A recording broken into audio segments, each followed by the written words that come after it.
So it's 12:15, so I'd like to kick it off today and welcome you all here to our CFR meeting on the geopolitics of critical minerals, risk, resilience, and resource control. And we have an amazing panel of speakers here today. In addition to all of you in Washington, D.C., we have about 300 members that are online joining us virtually. And I want to mention that this entire session is on the record. So for both the conversation that we're having now, as well as the Q&A that will bring all of you into the discussion, that is on the record. My name is Heidi Krivo-Redeker. I'm a senior fellow with the Council on Foreign Relations and Geoeconomics. And to my right, I have Laura Taylor-Kale, who is a colleague of mine. She's a senior fellow for Geoeconomics and Defense. And she joins us from the Defense Department, served in the Biden administration as the first Assistant Secretary for Defense Industrial Base. And she led the expansion of DoD's strategic investments in rare earths and critical minerals and a lot of the other upstream supply chain materials. And then to her right, we have Helaina Matza, who also served in the Biden administration, and I think before in the State Department as a Foreign Service Officer.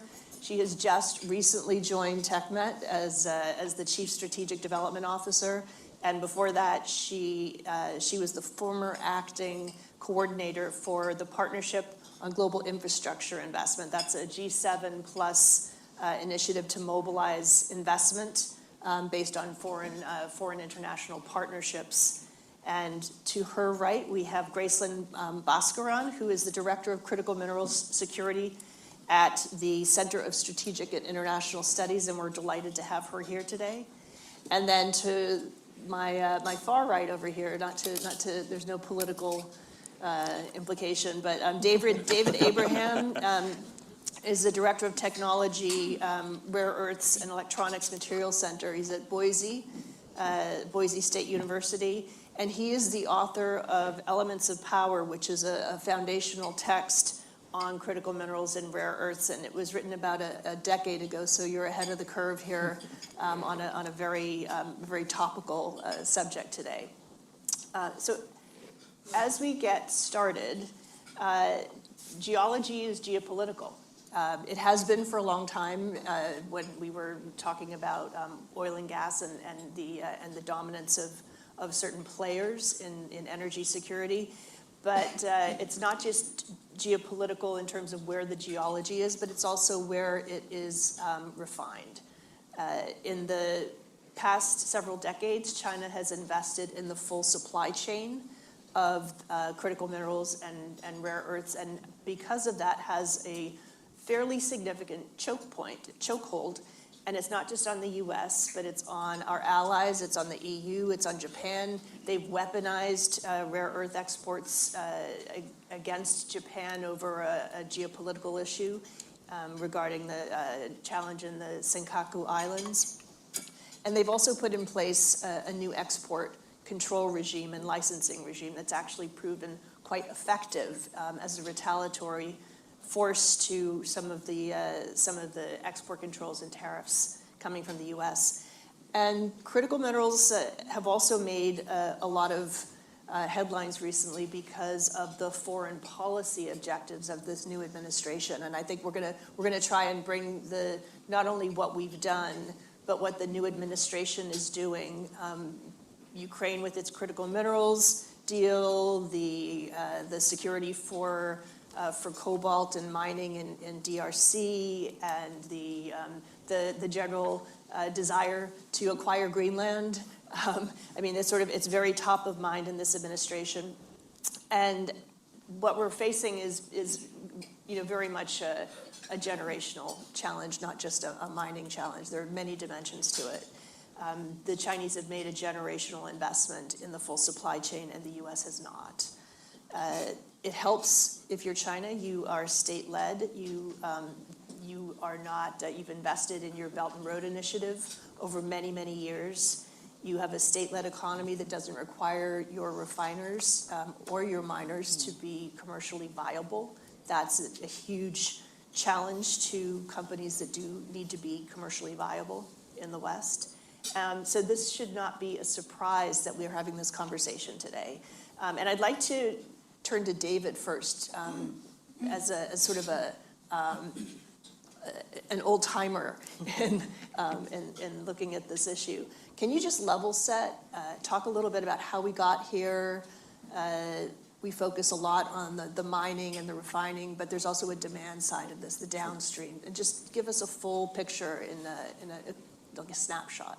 Okay, thank you very much, Heidi, and thank the Council. So my writing started with the Council in 2010. And there's actually a long history at the Council going back to the 1930s, focusing on materials that are necessary for the economy and also for the war. So most of the thinking around critical minerals now would probably come from the 1990s. So this is when you hear a lot of focus in China on rare earths. And I also want to give the disclaimer, as many people do, that rare earths are a subset of critical minerals. So you have lithium, cobalt, and a whole bunch of other materials that are critical minerals, but rare earths is a subset of that. And I spent a lot of my time focusing on rare earths because I think due to their challenging mining, well, more of their processing line, they give insight into a lot of other critical minerals like lithium or cobalt or selenium or tellurium. But back in the 1990s, you look at the U.S., we just won the Cold War, the markets are ascendant. You started to see us getting involved more in tech, and there was a lot more focus on services and how we could grow the economy in that way. And then in China was just trying to emerge to get hard currency. They started to realize that they had some foundational elements that would be important to them. These were rare earths and a whole bunch of other critical minerals, and they started to focus on these materials at that time. Mostly for the capital, but also because they started to realize that these materials were foundational in the products that they were making.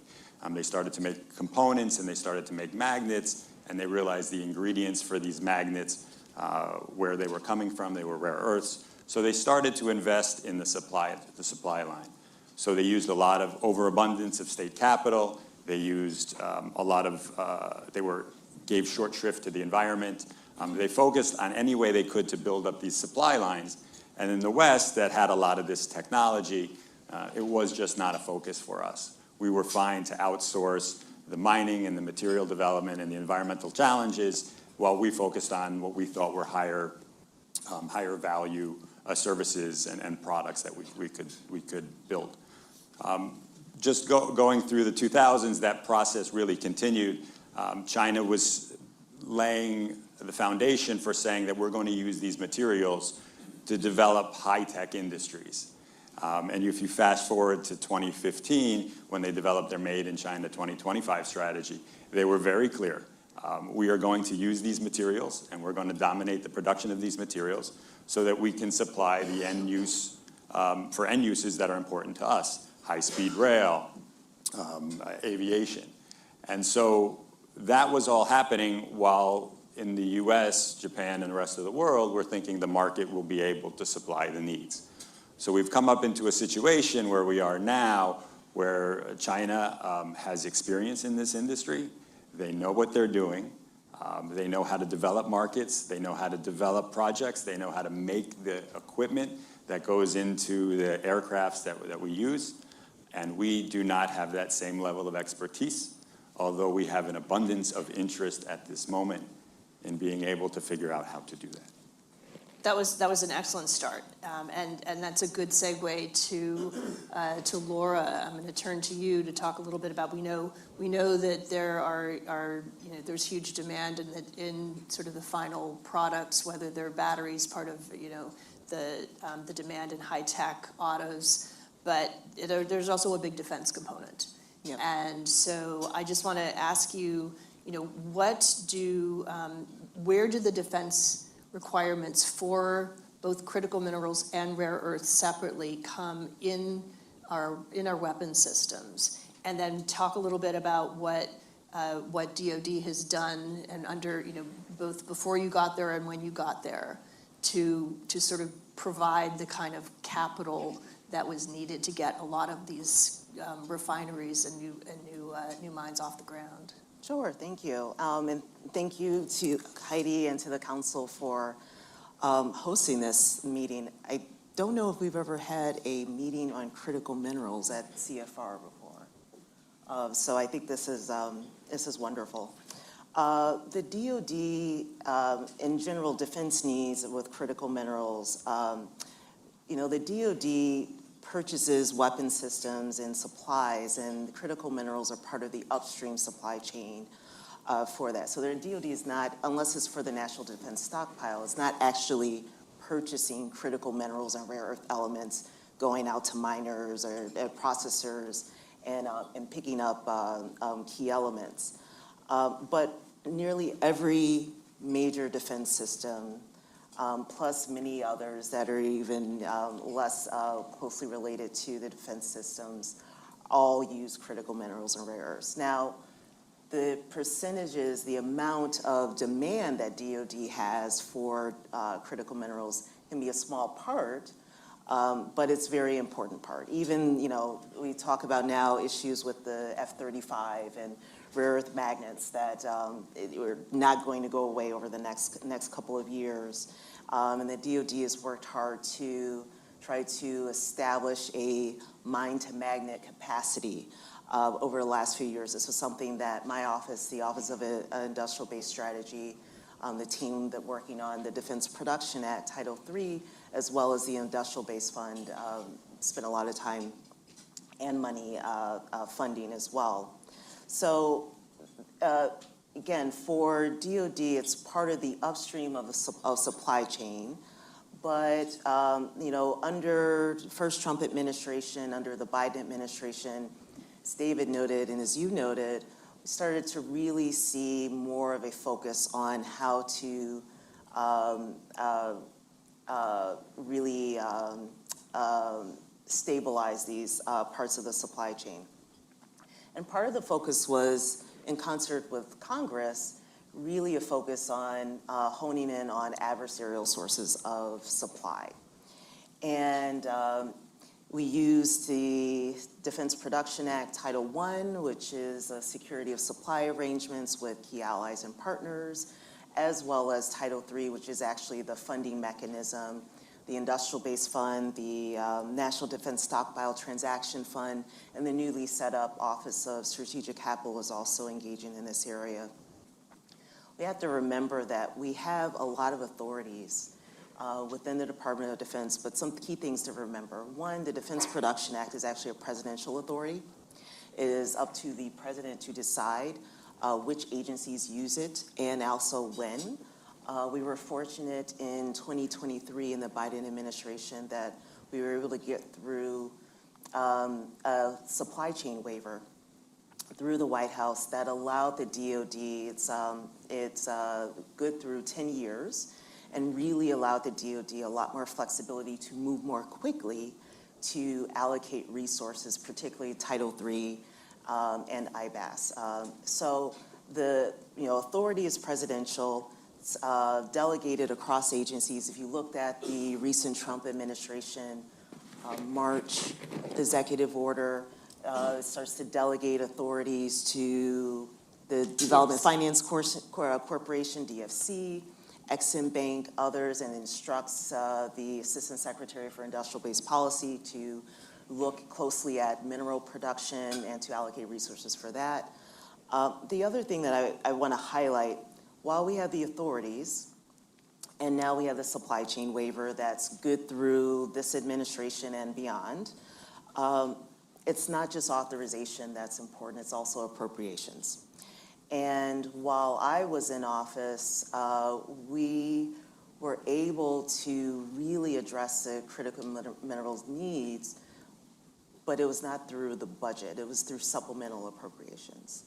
Out-of-cycle appropriations for Ukraine, for Taiwan, for Israel, that the IRA as well, for energy storage and batteries, that allowed us to be able to actually have the muscle and the flexibility to address emergency issues, but also more long-term planning issues. And so there's a very there's a tendency in Washington to want to focus on authorizations and focus on the National Defense Authorization Act, which absolutely is very important.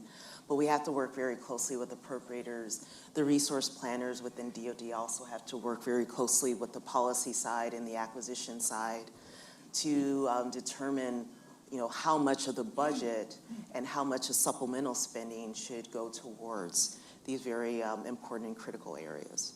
So just before we move on to Helaina, you mentioned working with global allies and partners. Mm-hmm. One of the elements of the Defense Production Act allowed for the U.S. to treat Canada as part of the universe of potential recipients of Defense Production Act funds. But the Biden administration expanded that when you were there to include Australia and the UK.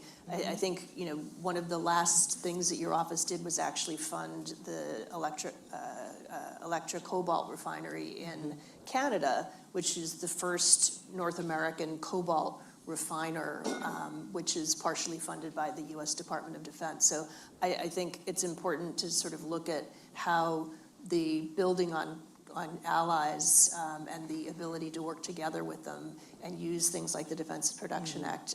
And I'll bring you back in just to talk a little bit about how that worked, where you had were able to create a footprint with some strong strategic allies, and where you think that might go now. Yeah, the expansion of the Defense Production Act to include Australia and UK as domestic sources, along with Canada, was really the first major change in the Defense Production Act over its 75-year history. Canada was brought in as a domestic source in the 80s, I believe it was 1985. So between then and now, this was the first major change. And it's really partly because of, AUKUS and wanting to find ways to, really much more concretely support work between the US, the UK, and Australia. The critical minerals aspect of it will be especially important. So I'm going to be a nerd for a second. And while I was in... we could have done a chart on the... Sorry. So this is the periodic table that my team developed in the Office of Industrial Base Policy. And what we did was we overlaid with the Biden executive order on supply chain resilience the parts of the periodic table that have defense critical elements. And if you were, I won't go through all of this. It talks about germanium and, where, which weapon systems. We've mapped all of that out. But the important piece of this is that some of our allies, if you look at this and look at all the colored pieces, that's the part where the DoD is most interested in. Australia is one of those places that has almost all of these. So working with our allies and partners are particularly important, but it's not just in the digging, it's also in terms of processing.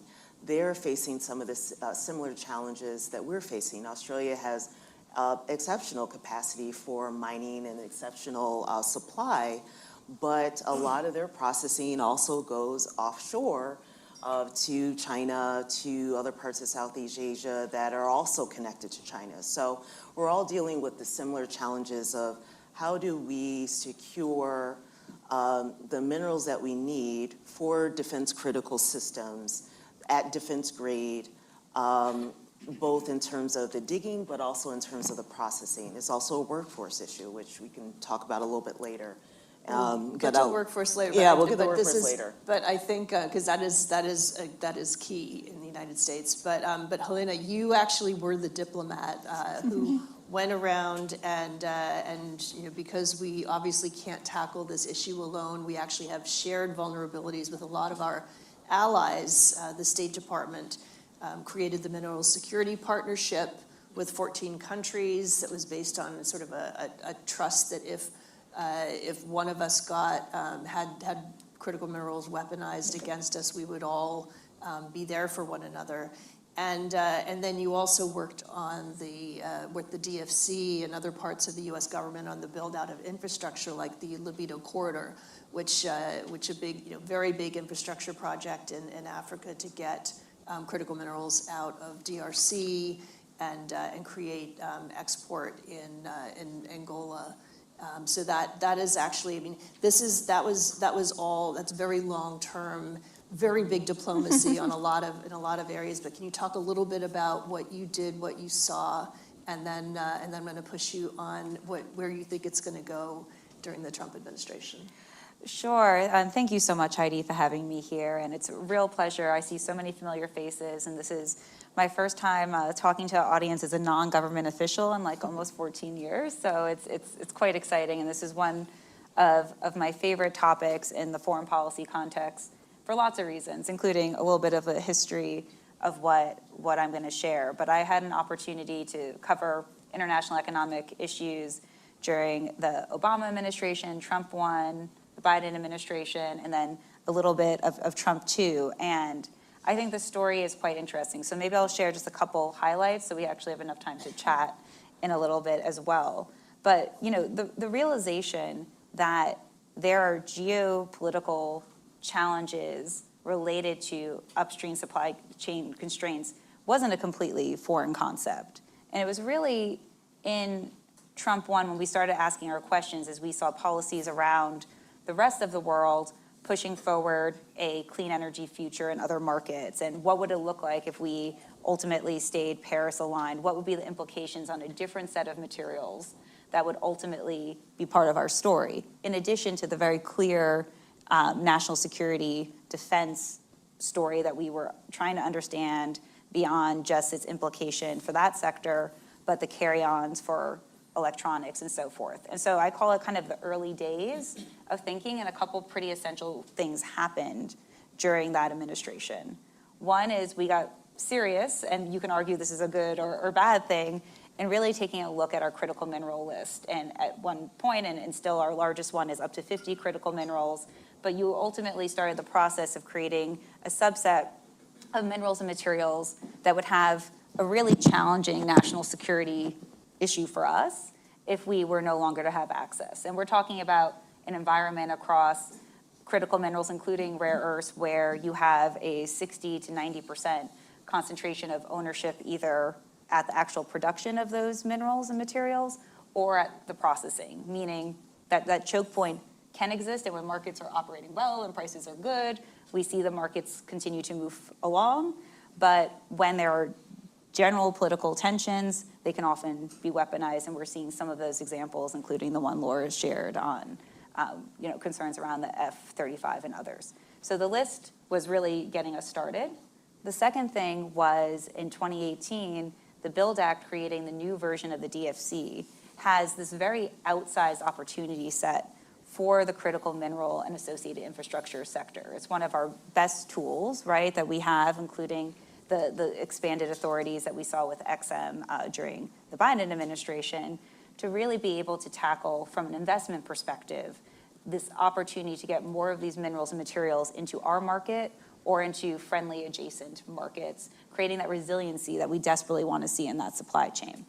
And we started kind of beefing up some of our foreign policy work, and I see some of our initial partners there as we started looking at a deeper dive on technical assistance for countries that operate mining jurisdictions, but maybe at that point were rewriting parts of their mining code to be able to do complicated extraction that might have like a uranium component, or thinking through new ways to really tackle the social license to operate. So Trump 1, really kind of early days.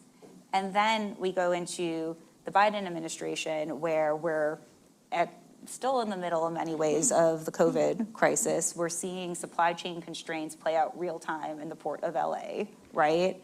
And now we're starting an administration with a very, very strong view on what the clean energy future should look like, ultimately leading to interesting and useful for this conversation pieces of legislation passing with the IRA and BIL, which created an incentive scheme that put, of course, more opportunity and pressure on deploying clean energy and electrifying.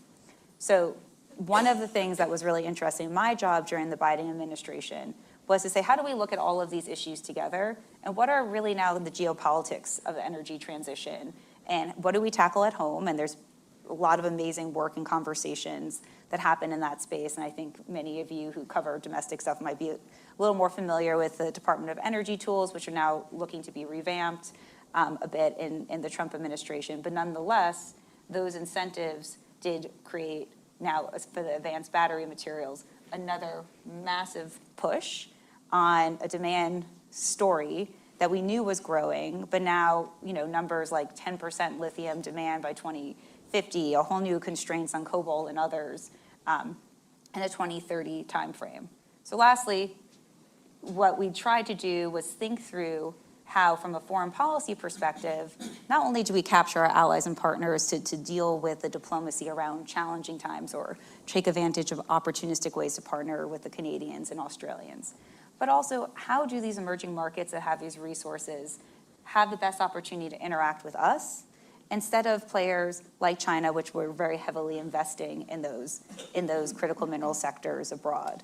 And the theory of the case that we had with the partnership with PGI was, if we wanted to bring the best-in-class investment, if we wanted to be the partner of choice, we had to invest in the ecosystem, not only around the mining sector to support extraction, but to also create jobs. And I promise I won't get into that too much now, but there are other ancillary sectors that are super important for local economic development that then have a connection back to some of our market objectives. And that's why the Libido project, which is supporting the mining industry and the copper cobalt belt, really is a series of investments in energy and rail refurbishment and rail restructuring and agriculture.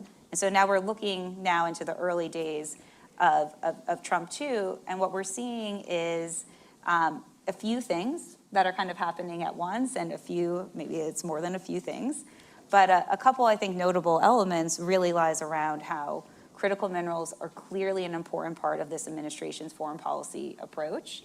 And I imagine, and we can talk more about this in a bit, that you'll see a lot of effort to supercharge and refine all of those skills that we built over the last 10 years. And what we'll see is what we're starting to see, a very clear list of transactional objectives that the administration will have in certain markets and certain partnerships. They all will look slightly different, whether it's Ukraine, DRC, or Greenland, but you'll see a targeting, right, of opportunity set that us on the private side and many others in the thought leadership space can play a really important role helping to shape as we move forward. So I really do see it in my own eyes as a one story, although I know maybe others would see it slightly differently. So I think, there's a lot to this being a one story because a lot of the objectives, and particularly in building resilience, are very much the same. And I want to bring Gracelin in to talk a little bit about that, but particularly on the domestic side, because what we've seen from President Trump and his executive orders and the creation of the National Energy Dominance Council and really prioritizing an all of the above strategy within the United States, how different is the approach that the Trump administration is taking from where if you look at that progression, Helaina just did Trump 1 to Biden to Trump 2, how different is that approach? Thanks, Heidi. It's great to be here. This administration is really looking at all of the above, right? We're talking about underwater with the deep sea. We're talking above the ground, home, abroad, new allies, traditional allies. So really what we're saying is it's going to take everything in this administration. Now, there's a couple things that I want to point to. So first is, we talked about geology to start this conversation.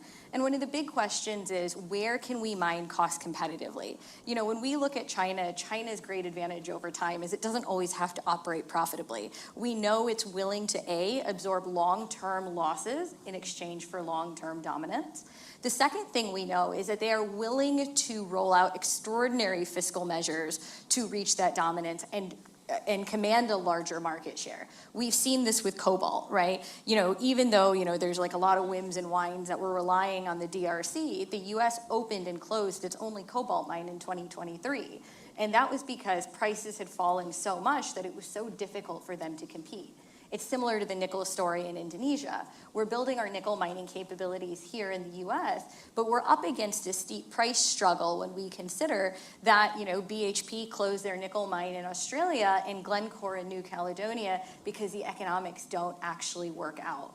So here in the US, we're kind of looking at, in a way, taking a page out of China's playbook, which was, as we've discussed on this panel, connecting our foreign policy to source minerals from everywhere, right? We've seen that President Trump's policy has kind of left, at a time when it feels like it's like America first, only, alone.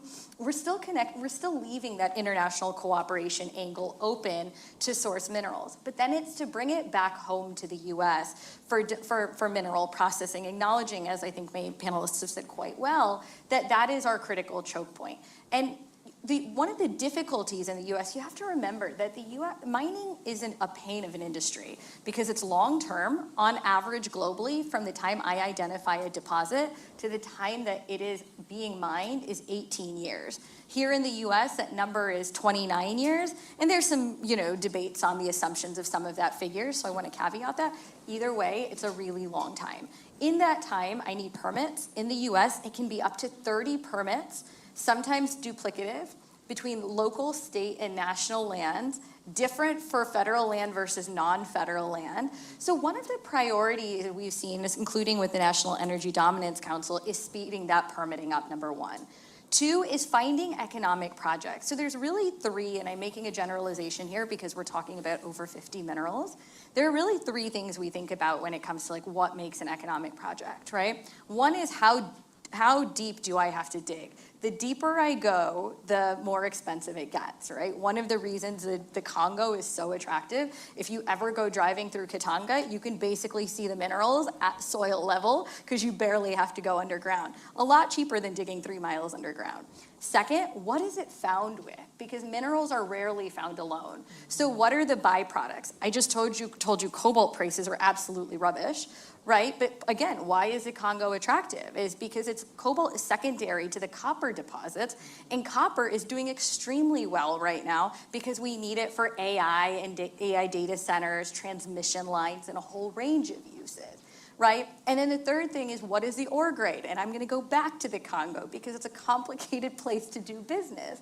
But at the same time, when you take the 20 biggest operating copper mines in the world by ore grade, our quality, number 1 and 2 are still in the Congo, which is why, even though it's complex, we continue to look at it.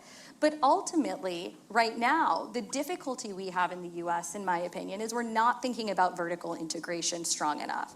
So there was an MSP-backed project in Brazil for rare earths, and looking for DFC financing, and then it was announced that they had signed offtake to China. We're not actually strategically helping ourselves in that situation. So connecting our foreign policy, as China has, to source minerals from around the world and bring them back home for domestic processing or allied processing is going to be really important. The final bottleneck I'd point to you, though, is mining is never about the hole in the ground. In some cases, that's the least of our problems, right? And as Helaina pointed out, the Libido Corridor is about creating an infrastructure ecosystem. And we think about this a lot in developing countries, but boy, do we need this in the United States, too. And the reality is there's a reason that we prefer doing our aluminum refining in Canada. And the reason is because Quebec has so much cheap hydroelectric power. Mining and processing are so expensive, and we don't have the energy at scale to do it here in the US cost competitively. Remember, I told you about project economics. I'm from Detroit originally. When the automakers are looking to source minerals, they're looking at what is the cheapest possible input that I can get so that people buy my EVs and I can cut a profit. Because not a single EV that GM produces is profitable today. Everything is cash negative.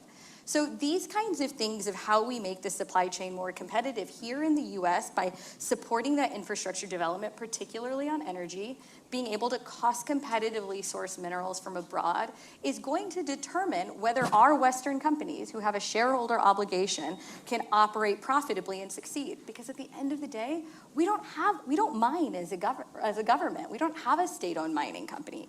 I can only create an enabling environment for my private sector, and that is the challenge that we see playing out in this administration. So I think that is the key. That is, if you are up against, if collectively market-based economies are using market-based companies to go up against a non-market economy with state-backed investors with a long-term perspective, then we need to figure out how do we solve for that. And it's even more challenging with rare earths. There's in terms of like being able to hedge different commodities, the ability to do that in many of the more, if you go through Laura's periodic table, it gets harder and harder, less liquid markets to actually hedge those things for a traditional commercial player.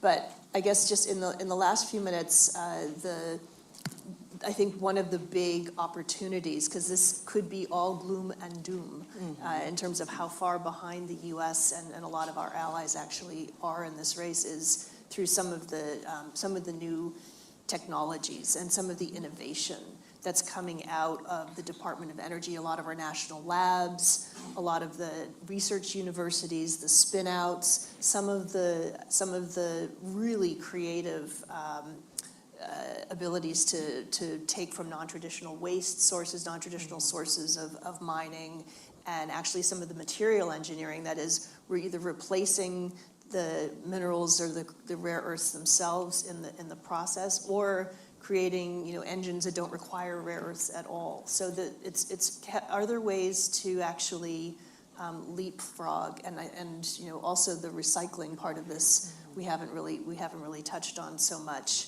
So there's this whole world of opportunity in an area where I think the U.S. is actually poised to really dominate if we make sure that we fund and support a lot of the new technologies. That's something I'm going to put in one plug, which is that CFR and Silverado Policy Accelerator are launching a study on exactly these new technologies and what are the ways that we can strategically leapfrog over the critical minerals crisis that we're facing right now. So stay tuned, and we'll come out with a paper on that in the not too distant future. But I know that David's done a lot of thinking and writing about new technologies and different ways to think about advantage for the U.S. I do want to get to that. I think one thing that's really important to understand is that we're talking a lot about supply, but it's demand, in my belief, that drives consumption. So the reason why rare earth companies are signing deals with China is because no one buys dysprosium. No one buys these materials in the U.S. So if I'm running a company, I don't have many options. So that it becomes a challenge.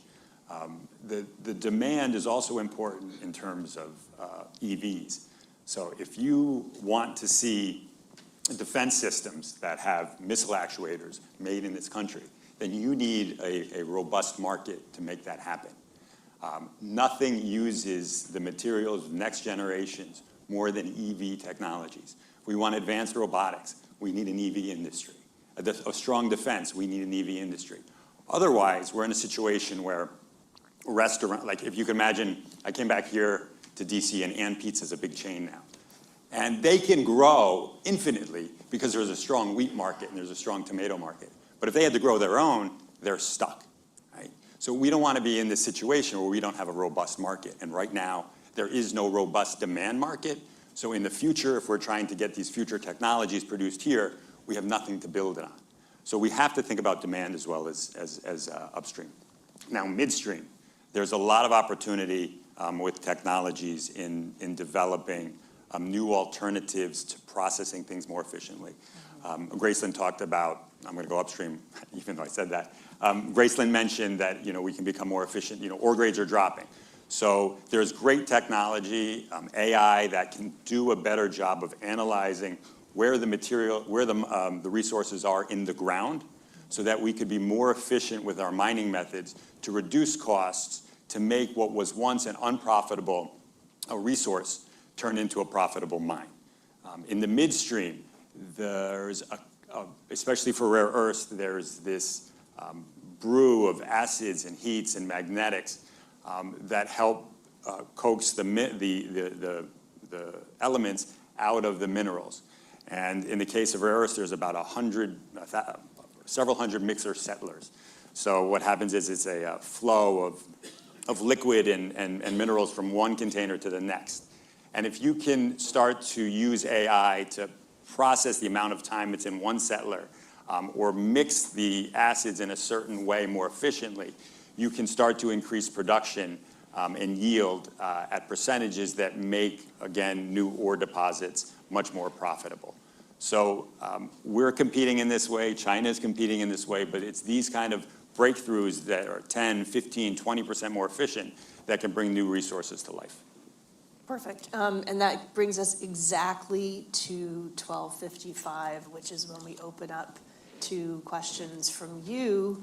And I'll take a couple from the audience, and then we'll go to Sam, who will check who we have online. But right here, sorry. I want to add a quick addendum. Okay, go for it. Oh, very quick. I think on the innovation side, what a lot of this highlights is the importance of funding basic science research. I think in an environment where there's a lot of attention on how universities are funded, I think I worry about what will look like over the future as we continue to rely on university systems for the kind of research that we need for this kind of innovation. So it's basic science research, directed research, prototyping. Department of Defense through our various other transactional vehicles can fund research, prototype, as well as production, but we also need the whole ecosystem of innovation to be working and really to focus on the funding part. Sorry. Would like to double whatever emphasis Laura just put on that. A lot of pretty much all of those new startups that are creating this technology are coming out of the research universities that are getting government funding and the national labs. Right here in the front for the first question, please. Introduce yourself and look forward to hearing your question. Great. Hi, I'm Leslie Warner. I'm establishing the Africa practice at Aurora Macro Strategies, which is a geopolitical risk and macroeconomic advisory. I'm an Africanist, so my question is going to be on the DRC critical minerals deal.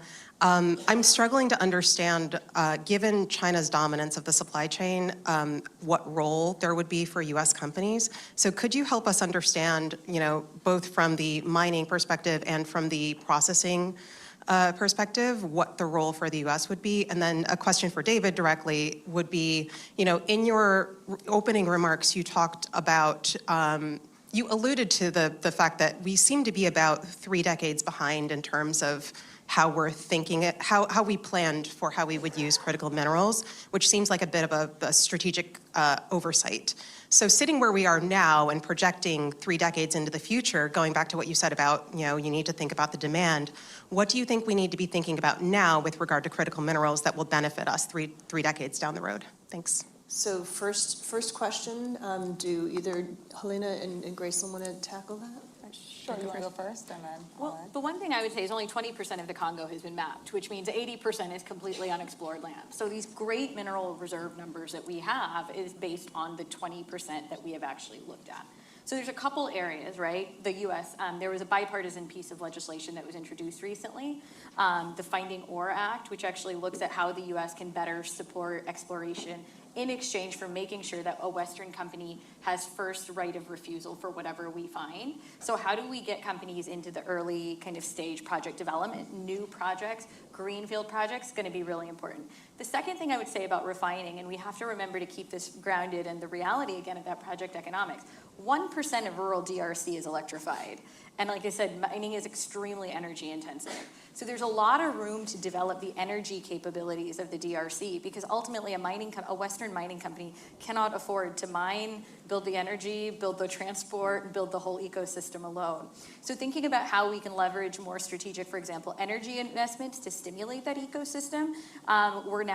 Excalibur is now mapping Kasai, kind of in the central DRC, and has already come across incredible nickel deposits and lithium deposits. So again, I think it's thinking across the project development and the ecosystem. I think there's a lot of room for U.S. companies. Yeah, and maybe I'll just double down on a few of those points and just say that there's not been a lack of interest in how to interact with the DRC market, but I think more of a question from my experience with U.S. and Western industry on how would those opportunities be structured and would the USG bring anything onto the table to help make that work, right? And so now we're in this really interesting moment. A lot of the work on DRC really starting restarting again with the Biden administration and trying to bring investors into the country and connect DRC to the Libido corridor, because it's an incredibly important element, right, of the copper cobalt belt, and part of the rail project is designed to go all the way into Boise, which is really one of those beachheads, right, into the Katanga region. And so what you're seeing already, if you're a company, is the US government is standing behind the associated infrastructure it takes to continue to build out this sector, not only for a Western-facing route, but the actual practicality of how do we operate these, for lack of a better term, evacuation routes or connectivity, right, from products that we would hopefully ultimately produce and maybe process in DRC to multiple markets, not just in one direction. And I think that's somewhat attractive to investors. I think the rubber is going to hit the road when we see ultimately what the terms are around the DRC-US deal, and if there's a way to bring the DFC more holistically to the table. Because what investors are really going to want to ensure is not only a deeper understanding of what their experience will be on the ground, but what types of tools around, whether that's political risk or others that are going to be available to them as they structure deals to operate in that market. And, you know, the DRC government, in my opinion, is also working on what they can do to help continue to open up that market to a different set of investors. And so I don't see the DRC government saying, hey, maybe, I've heard two different numbers, 12 of the 15 or 15 of the 19 cobalt projects are pretty much totally lead produced by the Chinese. That's good enough. They're saying we want diversity in that investment in our country for our own resiliency purposes as well. And so I think as we continue to see a little bit more transparency on how the parastatals will interact, that will help as well. So I just think it's a really interesting moment. It's like really complicated and nuanced, but there's definitely interest there to get it right from all parties. And in terms of, I would want to know what our strategy is. I don't see it. What my sense is that the past 10 or 15 years, and you guys can correct me if I'm wrong, the strategy is we need resources in this country for we need critical mineral resources in this country for defense. But it seems to be moving from that goalpost. And I can't tell if that's the strategy, or is the strategy we need to ensure that we have the minerals and resources we need to develop industries so that our children will have an opportunity for a strong economy that's based on what's going to be important in the next 20 to 30 years? Or is it we want to make sure that we're producing the high-tech wizardry we need in this country because it's going to be embedded with surveillance technologies if it's made overseas, and we need to be able to protect the homeland? May I just offer Sure. a little response? I actually think, and I think Gracelin may say the same thing, it's and, right? So you need then to bring that story together of a strategic approach. If it's beyond defense industry, you have to kind of open up, right, which we're seeing the administration start to do, and certainly has been part of the process over a long time, what a approach would look like that can answer the mail to all the dealing with the hypocrisies that come with that. You know, you are getting feedstock from one market to process here at home. You know, you have to pick potentially, not winners or losers, but areas that you're going to focus in harder than others. And so from a policy perspective, that's a challenging master kind of paradigm to create. But I think whether it's, you know, we see, of course, these rollbacks, you know, and planned, you know, budgets. We'll see how it comes out of the Senate about, you know, the IRA and BIL looking quite different. Doesn't change the fact, and I don't mean to diminish it, I think it's really important for everyone to have certainty of their experience, but now you're seeing all of these new demand projections for energy demand, for AI, and what we need for those chips. So the evolution of what's next, I think, is going to continue to evolve, and it's clear, I think, to almost everyone in the foreign policy community that we have to think upstream in that conversation. The reason why a strategy for me is important is because then you start to know what we necessarily need to produce. Because in everything all at once strategy is difficult and will fail. Why? Because it's failed in Japan. It failed in 2010. And if we have to be realistic to where we are now and to where we want to be, and what happens in mining, what happens in this industry is that there's a lot of enthusiasm and there's a lot of talk and there's a lot of discussion of mine to magnet. I've heard that in 2010. I heard that in 2015. I heard it in 2020. and we still don't have the development of that industry here. Now, what I am excited about is from 2018 or 2017, when there was an executive order that the last Trump administration put out, there's a larger flag. And there's a lot more enthusiasm this time. And there's a lot more capital at this time. And there's a lot more interest at this time. So I think we're going to see much more results because we can put an event like this together and get 300 people online. So yes, there will be results, but I think without that clearness of where we need to be, I mean, we don't dominate the oil production, but we produce 20% of the world's oil hire. We refine, 18%. That's good enough. We don't need to produce the world's dysprosium here. We just need international supplies. And we need to focus on education because we don't have the necessary skills in our wheelhouse here.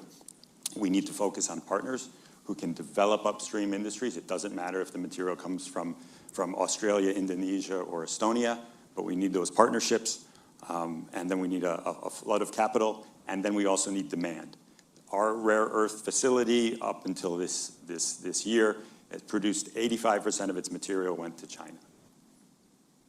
We need demand here. So just like a data point, the Chinese actually increased their dominance of market share from 2020 to 2024, where they went from 82% to 86% in copper, lithium, cobalt, graphite, and rare earths elements. So in terms of this full supply chain, it's actually not a good story. But I want to make sure that Laura comes in on the workforce issue because that's something I know that's near and dear to her heart. That's important. I actually did not want to talk about workforce. I wanted to I'm sorry. well, no. I think, so at the end of the day, I'm a money person.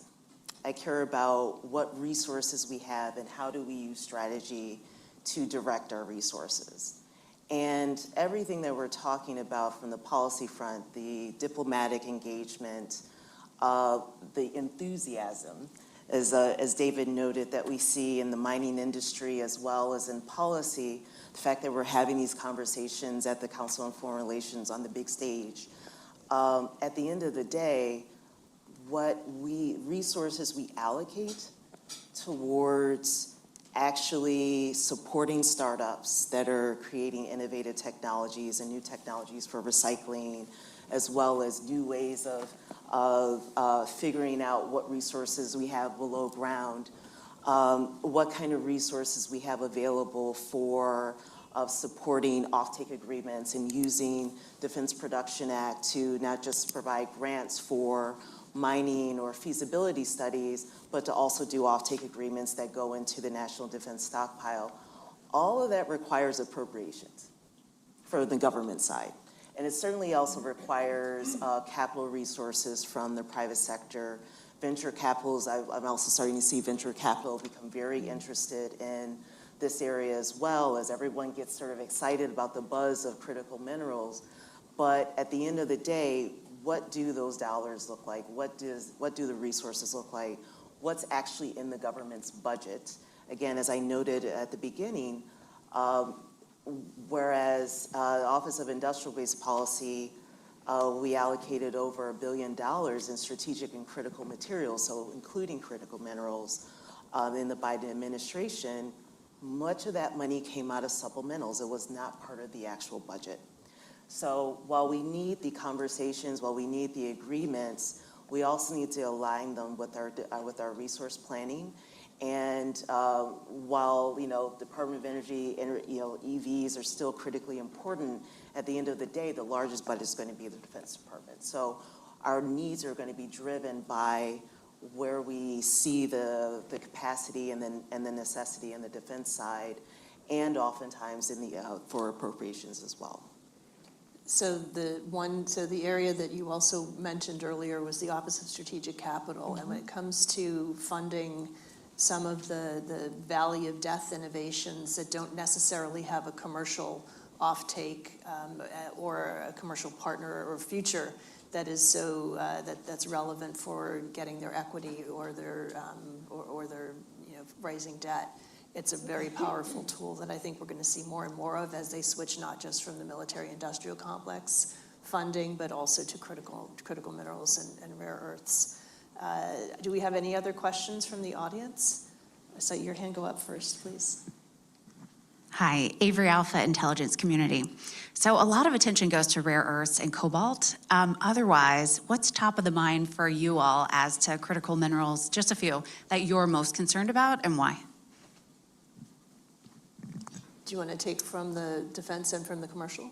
Yeah, a lot of what I thought about and just sort of thinking about as a result of the Russian war in Ukraine, focus on building out and replacing kinetic capabilities, building out new kinetic capabilities, antimony, of course, China's actions and trade with respect to gallium and germanium, something that we also focused on in the defense side as well, and made counter moves to be able to address those. But a lot of what we're thinking about in defense is certainly the innovation and where we can get sort of new innovative capabilities to provide for the warfighter, but certainly the kinetic pieces as well. Do you want to weigh in? I worry about uranium, which is actually not on anybody's critical list. No, it's on our list. It's on the list. Oh, no. But it's not on the stockpile list, right? It's not on this. It's not on the strategic materials list from DoD. It's not on interior, and it's not on energies. And, we are still importing. We never stop importing uranium from Russia throughout the war. Mm-hmm. And nuclear power is going to be really important here in the U.S. It's bipartisan. We need to increase it to be able to fund all of our mineral and processing ambitions here. But until we identify it as critical on our strategic list, interior, that's going to be we signal to the private sector in other countries what's important to us by the list. That's my list gripe. So uranium is something I still worry about because we're still getting a lot of it from Russia. We've never stopped. And I don't think we have a viable plan, to be honest, to be able to scale up not even our current consumption levels, let alone our growth ambition levels. Yeah, and look, all these markets operate so differently. It makes me yearn for the days I was looking more at oil and gas and other things. But look, I think there's different layers to things that I think are worth paying attention to. In kind of the more, battery metal space, I still think there's a lot to look towards in lithium and lithium conversion projects and where they play out. And are we seeing some breakthroughs in DLE and other technologies that allow us to utilize other resources? I think that will be important, definitely in the near medium term. And then if we're looking at other areas where, part of the rare earth story, besides the fact that it's used in so many applications and there's many of them and there's a real bottleneck on the different ways that you would process, right, and develop permanent magnets that play out differently in the defense industry than it does in the electronics industry, is really any place where you see that extreme chokehold, right? And so that 90% processing in rare earths is quite scary. And I know that number kind of jumps up and down. So if you kind of look out, what does that mean over the medium term for like gallium and germanium and anything that gets put on one of those export license things? Maybe less relevant from some of the things that I'm investing in today, but nonetheless, an area of geostrategic concern. I think we have a question from the virtual audience. We'll take our next question from Manish Waltherpuri. Hi, thank you for a really robust discussion. Manish Waltherpuri, Institute for Science and Technology. I look at the intersection of cyber and supply chain. I would love to hear more about the battery energy storage sector, and if you could try and chart a pathway for the U.S. to develop I won't even say industrial policy, but more robust pathways to reduce our vulnerability and dependency, because whoever controls the infrastructure controls the technology. Thank you. Does anyone want to tackle that? And this is obviously linked to some of the IRA funding that actually, catapulted the battery belt into existence really over the past 5 years or so. Yeah, DoD, we use the IRA funding for battery and energy storage, making investments in lithium. But of course, it's a much bigger issue than just a DoD issue and a defense issue, and certainly gets back to what David was saying earlier about electric vehicles and sort of thinking of it as a foundation for a lot of the capabilities, the innovative capabilities that we need for the future. Maybe just one kind of thought as well. As we're looking to see, obviously a lot of questions, especially of where the government's going to align those resources, is still out, right? Because OMB has done some reviews. We have obviously a budget up for consideration right now. And so some of the authorities that we saw that DOE had and some of the conditional grants, we're going to kind of see how everything plays out. And I think there's a couple areas that will be really interesting to kind of see that carry on. First off is in materials that I was myself less thinking about before, on vulnerabilities like vanadium and that have a role in batteries and other battery technologies. Also, like going back to the innovation front, there are elements of processing, recycling, and like, this is gonna sound so nerdy, but like novel cathode, which is part of a battery component development, that in the midstream can save so much time and money as it's being developed. And a lot of the interesting smaller scale projects can be here in the US. And so ensuring that that story and that access to funding exists for projects like that are going to be really important, both from a leapfrog perspective, but also to stay in the conversation around battery development. And then I know there's lots of questions about, you know, LFP or flow batteries. I'll leave that to those smarter than myself. But I do think there's a lot, us our former government folks have to be careful. But nonetheless, there's a lot of innovation in places that could be really exciting to see how it plays out here in the U.S. I mean, that's actually, the battery space is one of those leading areas of innovation where you've seen, cobalt actually made completely redundant in the LFP batteries. And then we have this potential out there for sodium-ion batteries, which would completely be a game changer and be very disruptive if that actually were to move forward at scale. Do we have any other questions in the audience? Right here, please, in the front. Thank you. Chris Isham with CT Group. Yesterday, Treasury Secretary Bessent conceded that the Chinese have been withholding critical minerals and rare earths as part of the agreement that he made in Geneva a few weeks ago, in contradiction to that agreement, I should say. My question is very simple, is how vulnerable is the United States today to these kind of tactics by the Chinese? How much of an effect can China have today on our dependence on critical minerals and rare earths? Gracelin, you want to take that? Yeah, it's interesting is these export restrictions, I know David thinks a lot about this as well, is when they went to Switzerland to negotiate with tariffs and critical mineral or rare earth export restrictions, they didn't end their export licensing framework. What they did is they took American firms off of the ban list. So like anyone, they could apply to get a license to send them to these American firms. The difficulty is we're not happy with the pace at which these licenses are being issued.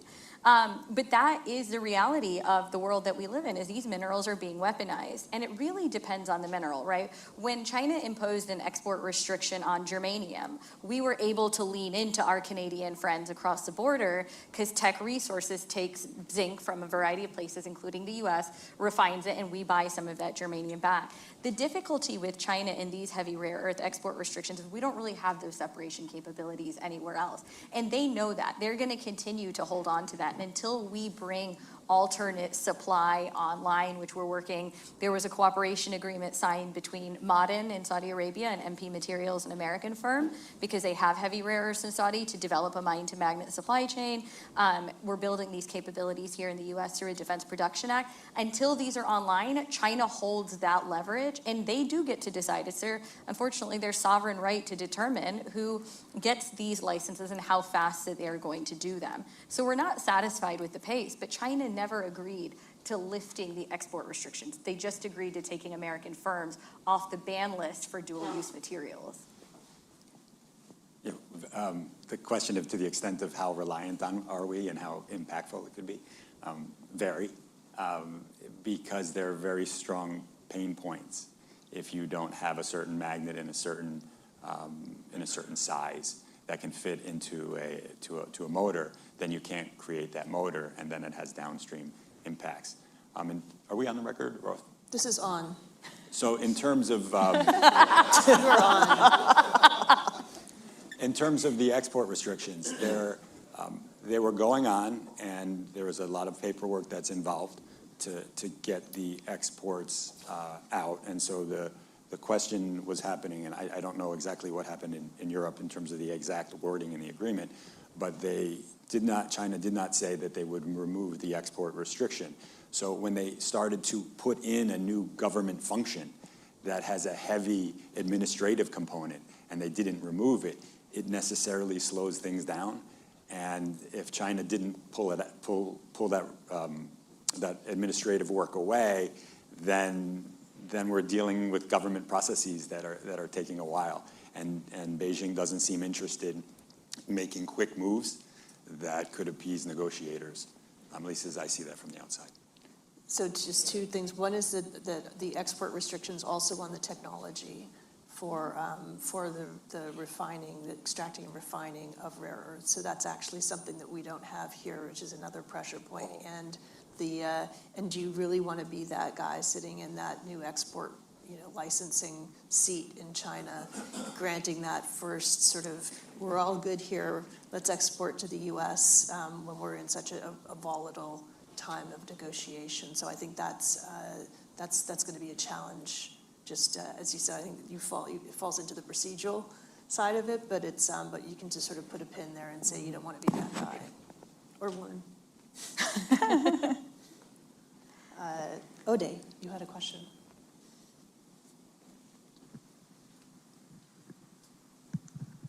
David, I heard the word strategy a few times, and I agree with you.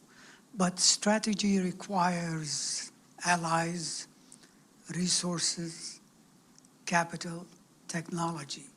To counter China, what countries should the U.S. work with to achieve your goals? Well, we had a periodic table before. I would show a globe and then just spin it and say all of them. There are a couple of things. One, we have to realize that the way that the world is now, and we have to recognize where we get our resources from, and then we have to be able to take that and say where do we want to be in the future. I was at a kind of a closed-door advisory event, and I'm sure Gracelin and the rest of the team have been in similar ones. And I started to look around the table as it was focused on how can you advise the U.S. government. And 40% of the room were Canadians or Australians. So they're in the room, they're in the conversation. They have similar concerns than we do. So how do we find a way to work through larger issues not related to critical minerals that don't bog down critical mineral development or critical mineral supply line development? But I think we have to work with almost everyone who has a similar interest that we do in ensuring supplies. Can I add to David? I do think we need a strategy. I mean, forgive me for the S word at this point, but we can't work with every country all at the same time. So some of the questions I think we have to ask ourselves from a minerals diplomacy point of view of how we deploy strategic capital, strategic human capital, strategic infrastructure is like we kind of created a framework looking at 5 factors. So one is geology, right? If you only have lithium and nothing else, you're slightly less interesting at this point. If you've got rare earths and a number of other strategic, you've got tungsten and titanium, you're a little bit more interesting, right? One is geology. The second thing is what is our historical trade ties? Countries that we have historically enjoyed positive trade ties become really good allies to continue building with because it's less likely to future geopolitical disruption. The third consideration is infrastructure. Mining requires a lot of it. Countries where I don't have to go build everything are slightly more appealing when I think about I need to get offtake quickly. Fourth thing, social license to operate, which is your ability to operate a mine without disruption because of whatever reason, governments, communities, et cetera. Mining is an extremely up and down challenging industry. A country like Peru that's had a lot of social license to operate issues and mines have stopped working, again, it's a risk, right? We're trying to find jurisdictions where we can minimize our risk. And so these are some of the kind of considerations that ultimately private sector has to go in mind. I asked Brian, the CEO of TechMet one day, I said, tell me why your DFC equity was important.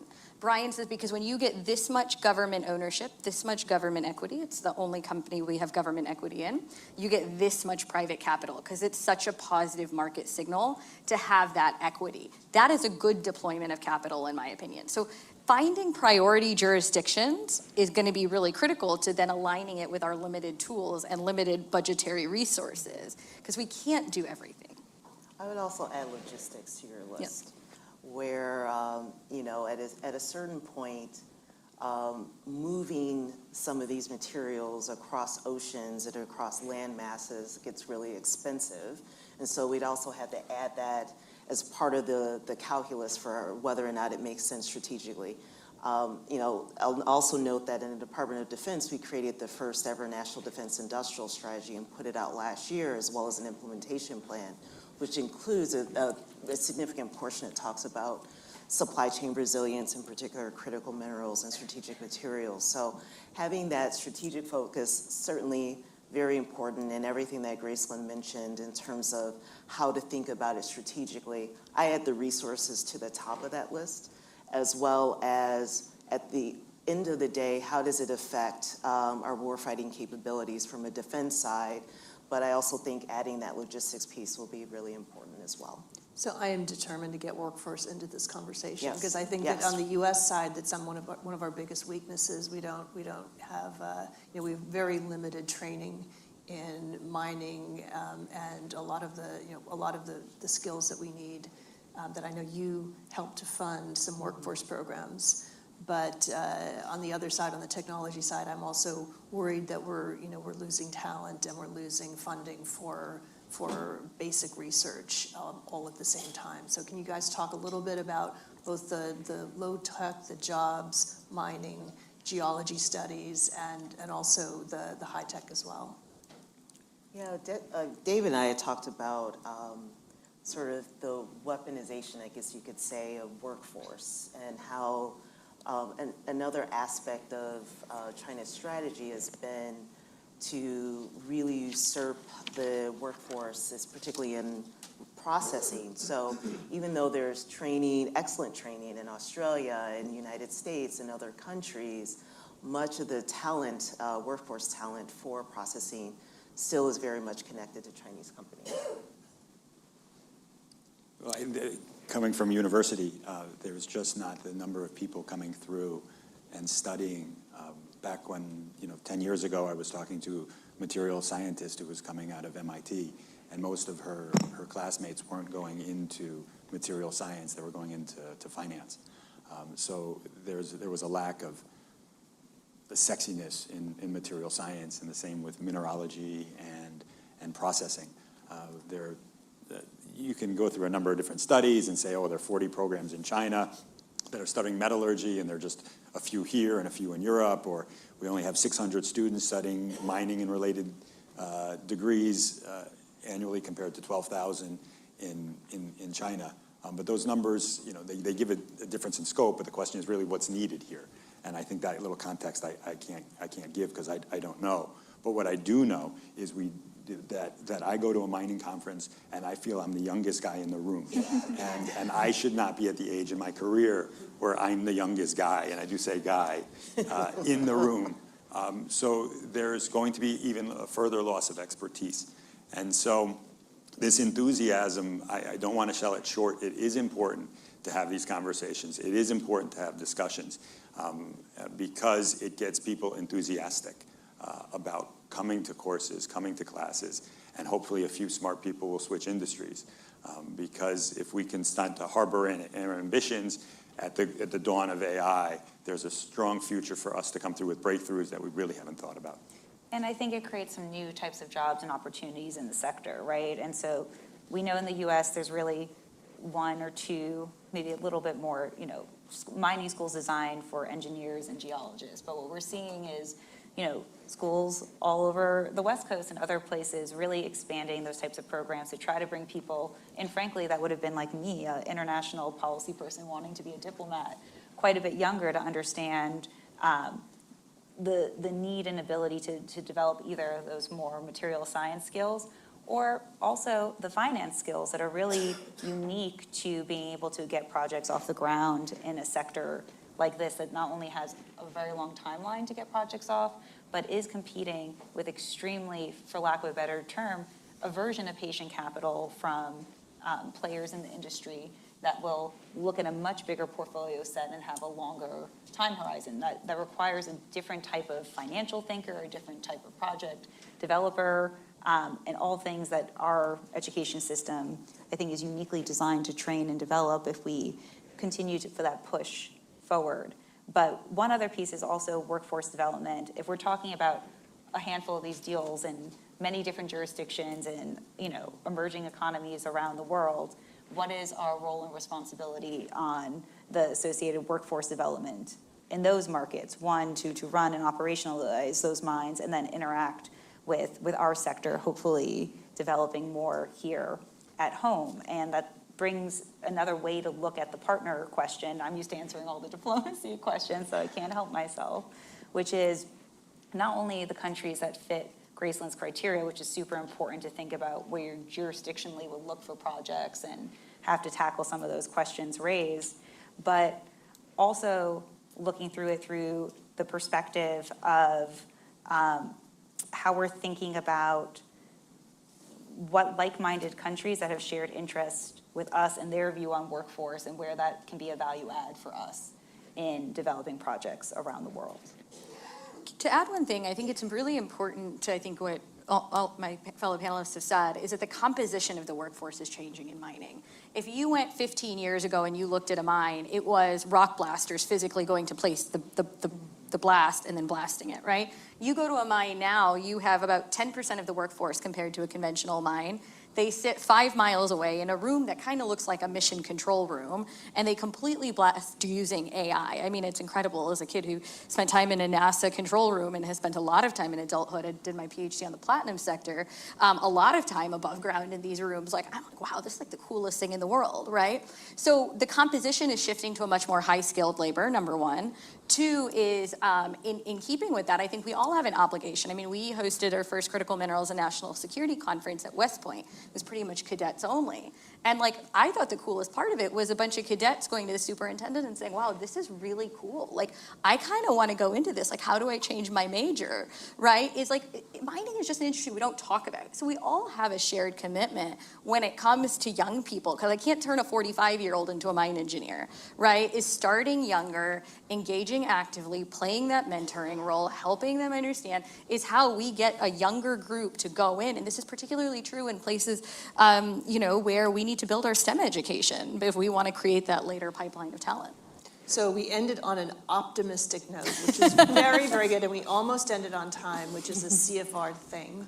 But I'd like to thank everybody who joined us here in person, everyone online, and also especially to our great panel today, to Laura, to Helaina, to Gracelin, and to David for really a tour de force performance on a very, very topical and important issue. Thank you. Thank you.